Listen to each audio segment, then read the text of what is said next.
Hello. Today we are going to take a few minutes and take a look at this. This is the Sony Vaio UX280p. You can see how small it is. I mean, just look at the size of my thumb and my fingers, compared to the overall size of this unit. This is light. It is very, very portable. Those were the key reasons I got this, being a college student, and the fact that it was Vista capable, which I need to be honest, I put Vista on here, and due to some complications, the entire system crashed to the point of needing to be reimaged to XP. That aside, this is a very nice little computer. It has a USB port.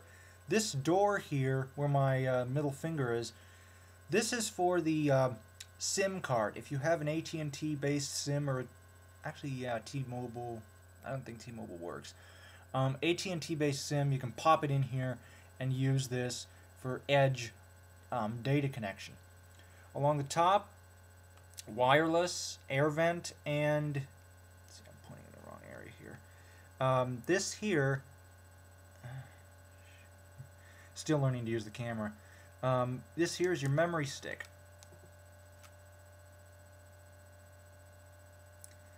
This is the size of a 2 gig memory stick. This is a Memory Stick Pro Duo.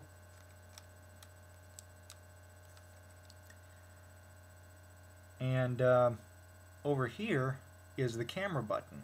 Now, why do you have a camera button? Well, you can see there's a camera here in the front. There's also a camera here in the back. There's also a fingerprint sensor here on the top. And down here, you get a pretty nifty little keyboard, which I've used it for extended lengths of time. I wouldn't recommend it. Over here is your wireless LAN connectivity, as well as your Bluetooth. You use Function and F to rotate between them. You have your scroll button here, and your 2 mouse keys. There we go. Scroll button and 2 mouse keys here. This comes with an Intel Centrino 1.5, I think, gigahertz. I don't use this computer too much now that I have my MacBook, but I still use it. If you want a, oops, you have to be careful not to drop this. It's a $2,000 investment. We'll close it up here. If you want a demo of the screen, that's where we're gonna do next. We're gonna turn this on here.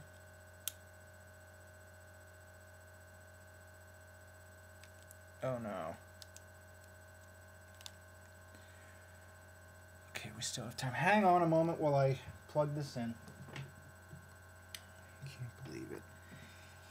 Try to do a review and the battery goes dead. Yeah, I know what you're saying, guys. Why don't I charge the battery before I do the review? Well, I thought it was charged, and apparently it's not. So, this will give me an opportunity to show you the adapter, though. This here is the power adapter that comes with it. Connector cable right here, the yellow gizmo. So we'll go ahead and pop this in here. Now give me a moment, I need to plug it in on the other end. There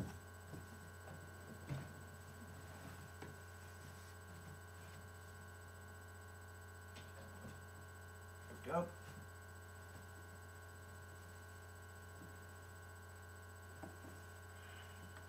Okay. One of the nice things I like about this power adapter is the fact that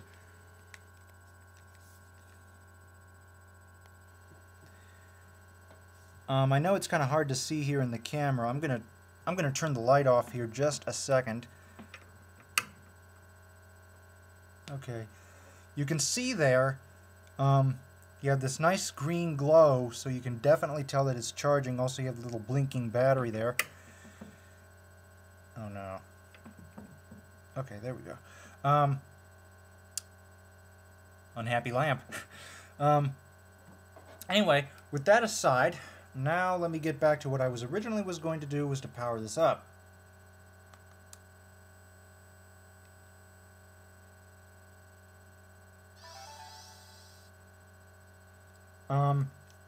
One of the things I need to do is I need to make it run on Windows XP, because I have an Ubuntu partition on this, and if I don't select Windows XP within 5 seconds, then it'll launch Ubuntu. Now, why is that a problem? Let's just say that's another story. But while it's booting up, I'll explain. I don't know what happened. I tried to get my sound and whatnot back, and I had this on a dual boot partition in case of an emergency, and it wouldn't let me log in. It got to the point where it wouldn't let me log in. I do not know why, but to this day I cannot log in. I haven't figured out how to do it, so I just have to repartition the drive. I'm waiting for the right software to do that. This is just to show you how quick this thing boots from start to finish. As you can see by the desktop, I am definitely an Apple Macintosh fan. I am recording this on my MacBook. So why did I get this if I'm an Apple Mac fan? Well, Apple didn't have anything at the time.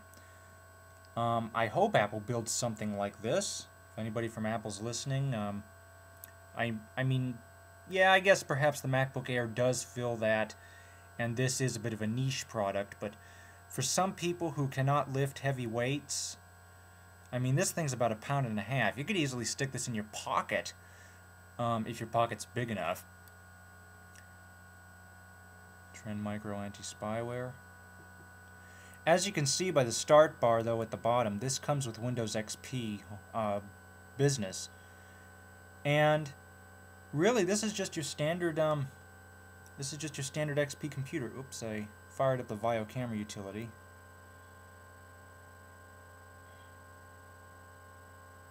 Well, why don't I go ahead and show you that? So you can see here, this is what you see on my desk.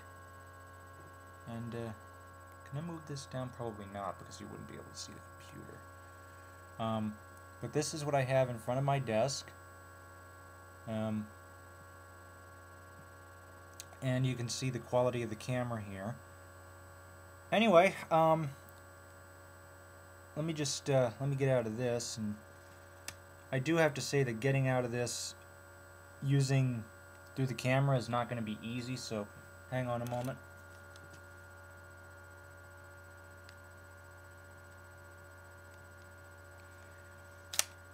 Okay, one of the things unique to this system, I'm just going to show you real quick because I'm running out of time, is the zoom utility. So if I push this button here,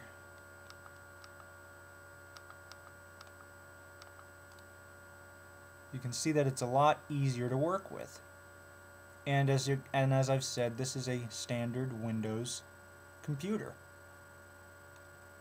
So if I click here, there's your good old, oop, hit the wrong button.